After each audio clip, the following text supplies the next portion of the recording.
Olá, irmãos. Vamos agora estudar o texto de Mateus capítulo 7, versículos de 21 a 27.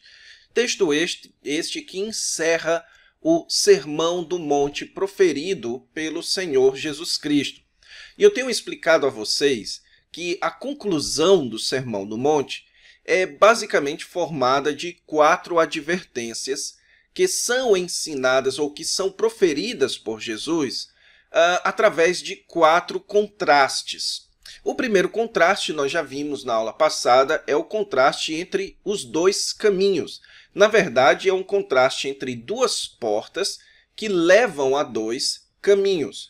O Senhor Jesus Cristo fala de uma porta estreita que leva a um caminho que é apertado e uma porta larga que leva a um caminho que é espaçoso.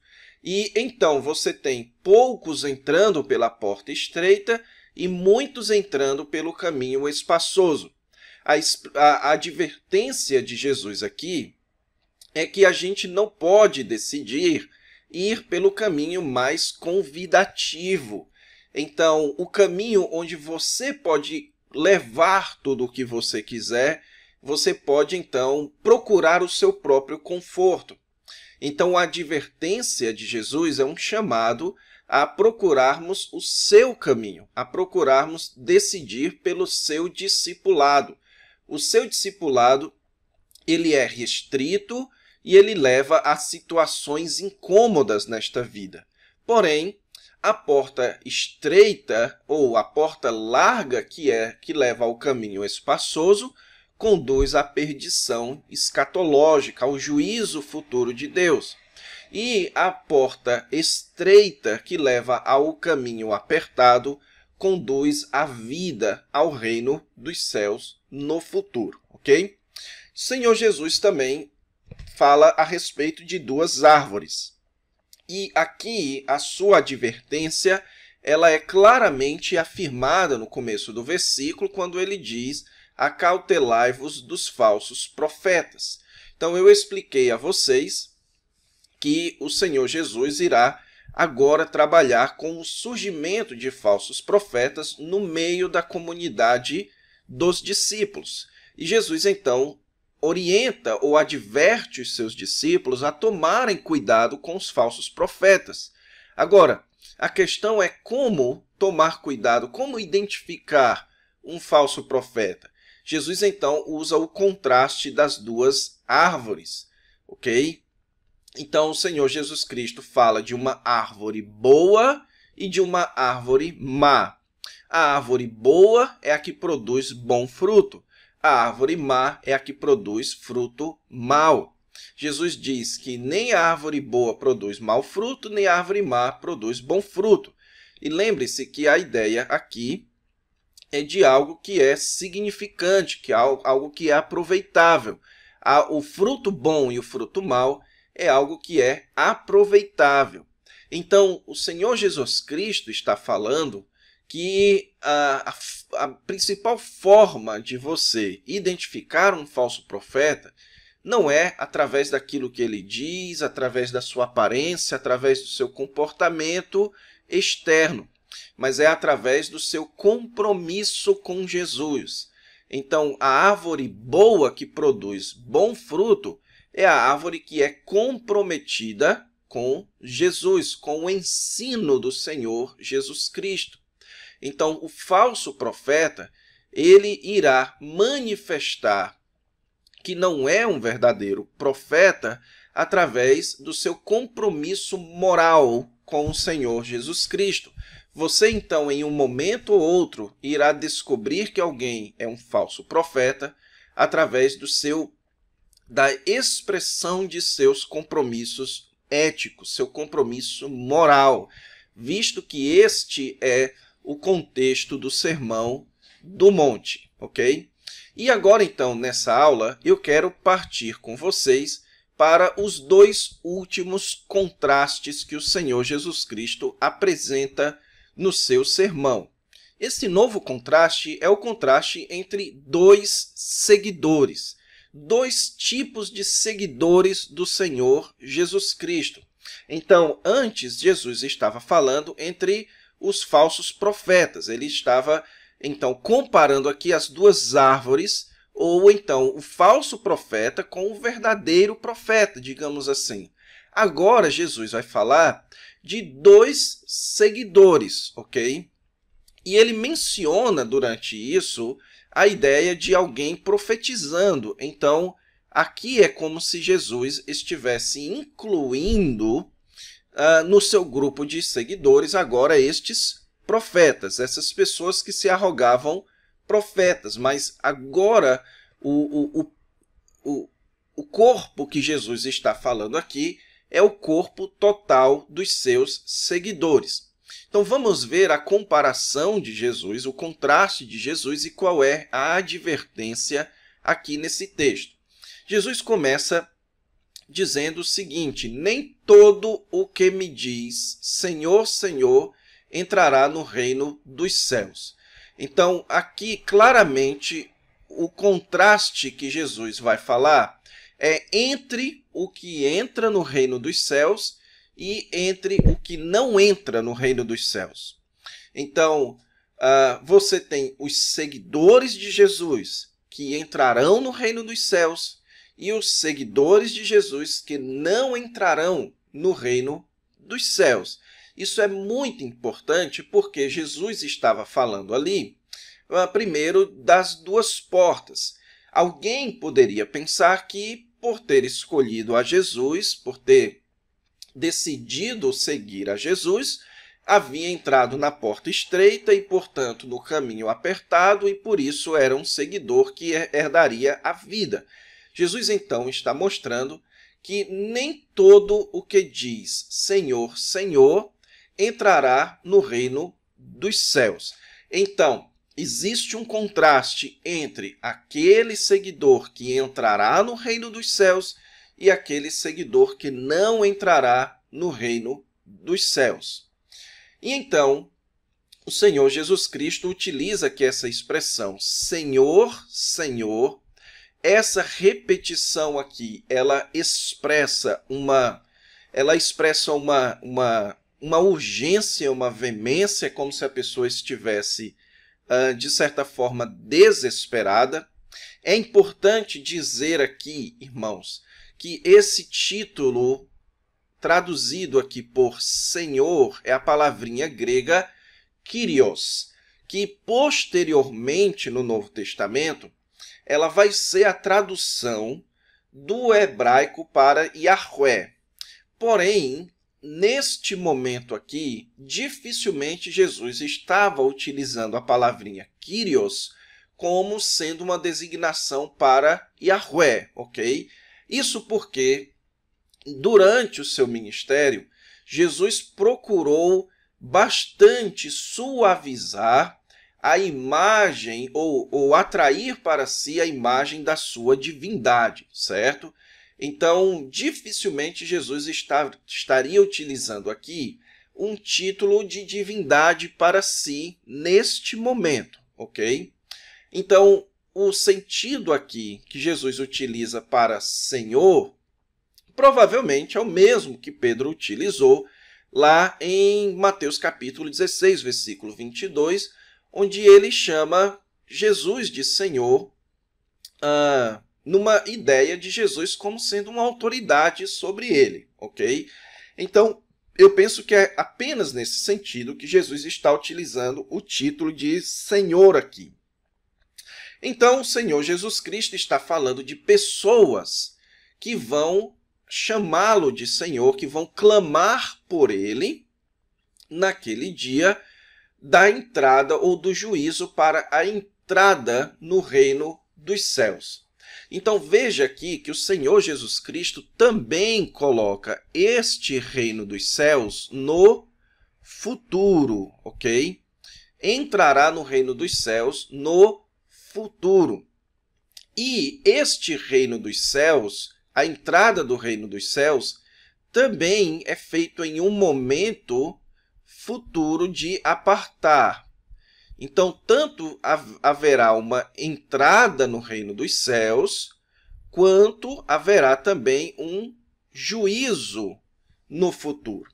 Então, o assunto aqui que Jesus está tratando, nestes contrastes, é o futuro, o julgamento, aquilo que é chamado de julgamento escatológico. É aquele momento que acontecerá no futuro, em que uns entrarão no reino dos céus e outros não entrarão. O entrar no reino dos céus é a vida. O não entrar no reino dos céus é a perdição. Aqueles que produzem bom fruto, então entrarão, permanecerão para a vida eterna. Aqueles que não produzem o bom fruto serão cortados e lançados ao fogo. Agora, Jesus está utilizando uma imagem muito mais clara de entrar no reino dos céus e de ser apartado de Deus e afastado de Jesus, e por isso não vai entrar no reino dos céus. Então, Jesus está falando de dois tipos de pessoas que vão clamar por ele no dia do julgamento escatológico. E Jesus então diz que um desse grupo de pessoas não vai entrar no reino dos céus, que nem todo mundo que clamar por ele vai entrar no reino dos céus. Então, quem é que vai entrar no reino dos céus? A resposta de Jesus é o que faz, ou aquele que faz a vontade de meu Pai. Então, o fator determinante para a entrada no reino dos céus é fazer a vontade do seu Pai, a vontade de Deus. Isso, naturalmente, levanta em nós o questionamento. Então, Jesus está falando aqui de salvação por obras, ou seja, que aquele que for obediente a Deus, que cumprir os mandamentos de Jesus, é que no futuro entrará no reino dos céus? A resposta é não. O Senhor Jesus Cristo, irmãos, aqui não está falando de salvação por obras. Como é que nós sabemos disso? Se você entender este texto dentro do contexto do Sermão do Monte, você vai perceber que não é de salvação por obras que Jesus está falando, mas de salvação por compromisso. É de salvação por comprometimento. Lembre-se que Jesus, no começo do Sermão do Monte, afirma lá nas bem-aventuranças o seguinte: bem-aventurados sois quando por minha causa vos injuriarem e vos perseguirem. E eu expliquei a vocês que ser perseguido por minha causa é a mesma coisa de ser perseguido por causa da justiça. Então, justiça de Deus é o cumprimento da vontade de Deus. E cumprir a justiça de Deus é a mesma coisa de se aliar a Jesus. E aqueles, portanto, que se aliam a Jesus, cumprem os seus mandamentos. Então, o que o Senhor Jesus Cristo está dizendo aqui é que aqueles que vão entrar no reino dos céus são aqueles que se aliaram a ele e cumprem, então, os seus ensinos. Isso é o que o Novo Testamento vai chamar de fé no Senhor Jesus Cristo. A fé no Novo Testamento, a fé em Cristo no Novo Testamento, é você se tornar um aliado de Jesus, um comprometido com Jesus. Não é um mero consentimento intelectual, não é um mero consentimento de acreditar em Jesus, mas é um compromisso, um firmar um pacto com Jesus. Jesus, então, é o mediador de uma nova aliança. Enquanto o povo firmava um pacto com Moisés mediante a lei, nós firmamos um pacto com Jesus mediante os seus ensinos. Sendo assim, aquele que faz a vontade de meu Pai é aquele que se alia ao Senhor Jesus Cristo.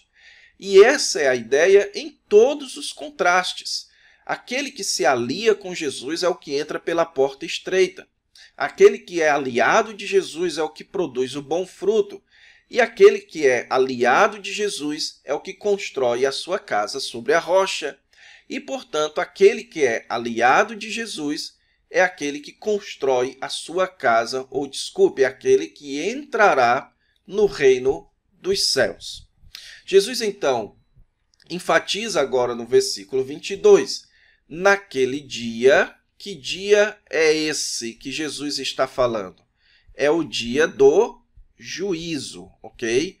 Aquele dia em que Jesus batizará com o Espírito Santo ou com fogo, aquele dia onde haverá o juízo, o dia do julgamento, ensinado em tantos outros lugares, tanto no Antigo Testamento, como em Malaquias, capítulo 3, como também no Novo Testamento, como em Apocalipse, capítulo 16. Então, Jesus está falando aqui desse dia do julgamento. Naquele dia do julgamento, vão dizer, Senhor, Senhor, porventura não temos nós praticados uma série de dons, uma série de feitos sobrenaturais? E isso, irmãos, é interessante porque Jesus aqui não tem a pretensão de afirmar que tudo isso daqui é falso, certo? Parece que Jesus está dizendo que dentro da comunidade dos seus discípulos haveria de surgir pessoas que praticariam estes atos, mas que na verdade não seriam seus discípulos verdadeiros. E de fato isso ocorreu. Nós sabemos que Judas praticou uma série de atos sobrenaturais por fazer parte do grupo dos discípulos do Senhor Jesus Cristo. O que nós não podemos pensar, irmãos, é que aqui o Senhor Jesus Cristo já está falando de algo que vai acontecer durante toda a história da igreja, como se até hoje em dia fosse comum haver manifestações espirituais por pessoas que não têm o Espírito Santo. Não. Jesus está falando aqui no começo do seu ministério, o Espírito Santo ainda não havia sido enviado, você precisa se lembrar disso. Isso só vai acontecer em Atos capítulo 2. Jesus, então, está falando aqui de atos durante o seu ministério. Durante o período em que ele está aqui, atos estes que até aconteciam no Antigo Testamento. Então, no Antigo Testamento, nós temos exemplos de pessoas que não eram crentes, digamos assim, e que profetizavam, como foi o caso de Saul. O texto bíblico nos conta que Saul profetizou. E isso ocorria porque o Espírito Santo não habitava ainda dentro das pessoas, mas no meio das pessoas. E a ação do Espírito Santo, portanto, não era interna para fora, mas era de fora para dentro. Então, havia uma capacitação do Espírito Santo que era externa, mas era também temporária, não era permanente. Por isso que era possível que pessoas agissem no poder do Espírito Santo sem que fossem crentes. Então, Jesus está dizendo aqui que no grupo dos seus discípulos haveriam pessoas que desfrutariam dessa ação sobrenatural, mas que de fato não era seu seguidor de verdade. E Jesus então diz que no dia do juízo ele vai promulgar a sentença. Direi explicitamente, nunca vos conheci. E essa ideia aqui, irmãos, de nunca vos conheci, era conhecidamente uma sentença de Deus. Então, na literatura judaica, era uma emissão de sentença de Deus. Deus dizer para alguém, eu não conheço você, não vou me relacionar com você. Por isso, se aparte de mim. Então, no Antigo Testamento, você tem alguns textos em que Deus diz, apartai-vos de mim os que praticais a iniquidade. Então, você tem aqui a promulgação de uma sentença, certo? Jesus, então, está dizendo que ele é quem vai promulgar a sentença. que haverá um dia em que Jesus irá julgar os seus seguidores e promulgar uma sentença, colocando então aqueles que são seus aliados no reino dos céus e aqueles que, muito embora tenham praticado coisas como se fossem seus aliados, ele de fato não os conhecia. A grande lição que a gente tira daqui, irmãos, a grande advertência que nós tiramos daqui, é que nós não podemos assumir apenas a aparência exterior de seguidores de Jesus. Que isso não é suficiente. Você ter atos de seguidor de Jesus não é suficiente, é insuficiente. O que nos colocará no reino dos céus é a nossa aliança com Jesus, é o nosso pacto, é o nosso compromisso com Jesus. É uma decisão interna no nosso coração de se comprometer em fé e fé obediente ao Senhor Jesus Cristo. Só assim é que nós seremos, nós entraremos no reino dos céus. Então, se você tem uma vida religiosa, mas sem ser motivada por um compromisso com Jesus, essa sua vida religiosa não é suficiente. Não basta para conduzir você ao reino dos céus. E o último contraste é o contraste entre os dois construtores. Esse é um contraste mais simples da gente entender, certo? Aqui agora, o contraste, note, voltando aqui para o texto anterior, o Senhor Jesus Cristo fala de pessoas que vão dizer, certo? Então, pessoas que dizem, e agora o Senhor Jesus Cristo vai falar de pessoas que ouvem.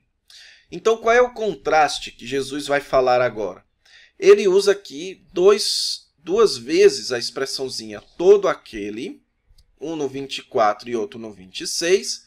Ele fala todo aquele que ouve, todo aquele que ouve. Então, são dois grupos de pessoas que ouvem as suas palavras. Veja aqui, certo? Agora, a diferença é que este primeiro grupo as pratica e este segundo grupo não as pratica.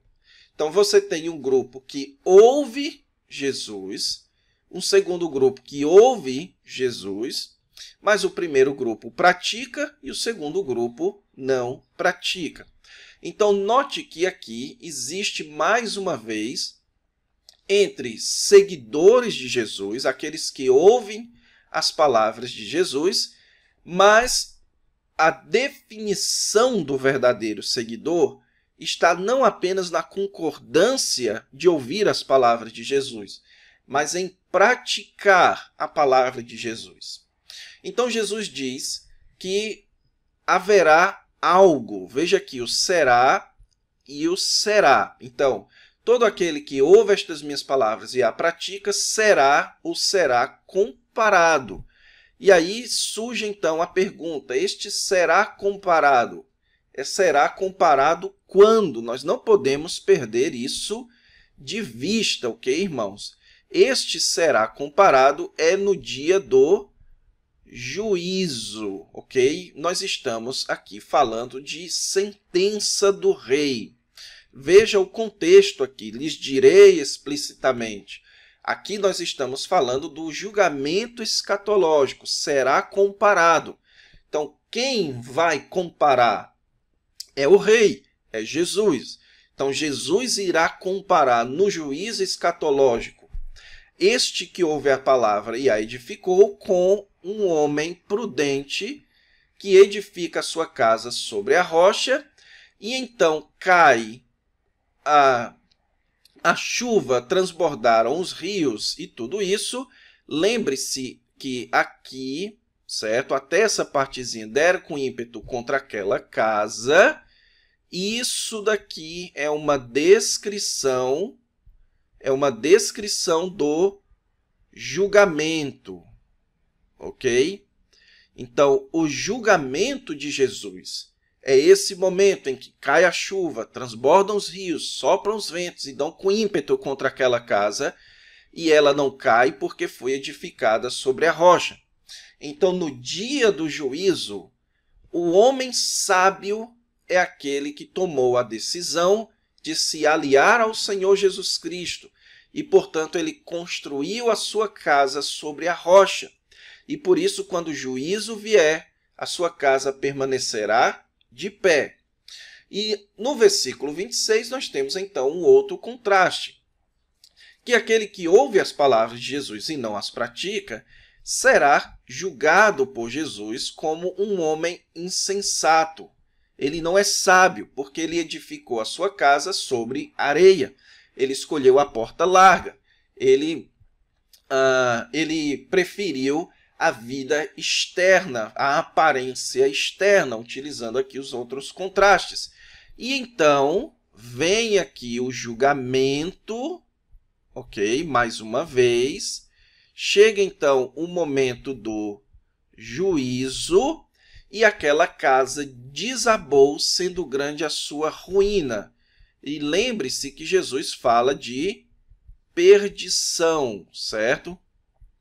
Jesus fala de perdição. Jesus também aqui fala de fogo no versículo 19, ser lançado ao fogo. Então, são todas essas ideias aqui. A ruína é a perdição, é o fogo. Então, Jesus está explicando aqui, portanto, que aqueles que constroem a sua vida em aliança, em pacto, em compromisso com Jesus, é um homem prudente, é um homem sábio, pois quando o juízo vier, ele permanecerá. Aquele, porém, que constrói a sua vida na aparência exterior, na árvore má, certo? Que não se alia com Jesus, é, portanto, alguém que constrói a sua vida na areia. Quando vier o juízo, a sua casa vai desabar.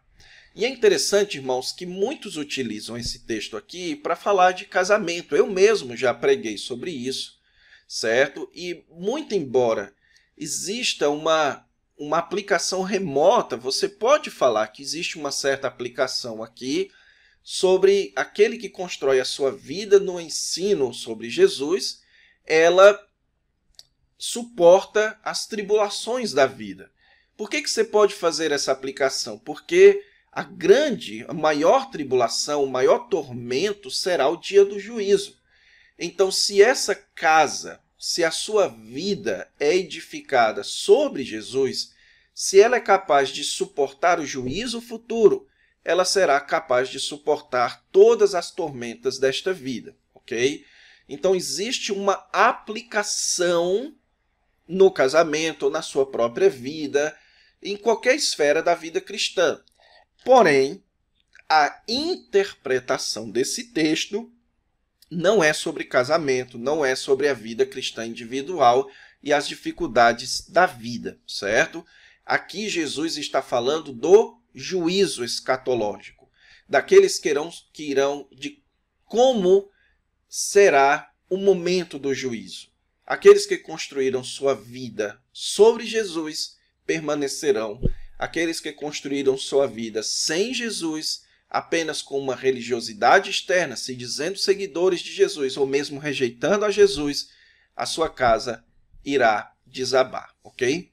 Então Jesus encerra o Sermão do Monte com um desafio, com um apelo. Jesus encerra o Sermão do Monte dizendo: entrem pela porta estreita. Entrem e sejam árvores boas. Entrem e cumpram e se alinhem a mim, cumprindo a vontade de Deus. Entrem e construam sua casa sobre a rocha. Então, o sermão de Jesus termina com aquilo que hoje nós chamamos de apelo. Obviamente que não é um apelo emocional, mas é uma chamada para a decisão.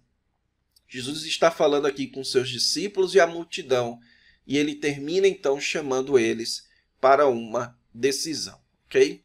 Então é isso, irmãos. Com isso a gente encerra o nosso estudo aqui do Sermão do Monte e na próxima aula, então, a gente vai avançar na narrativa do Evangelho de Mateus. Então, fique com Deus e até lá.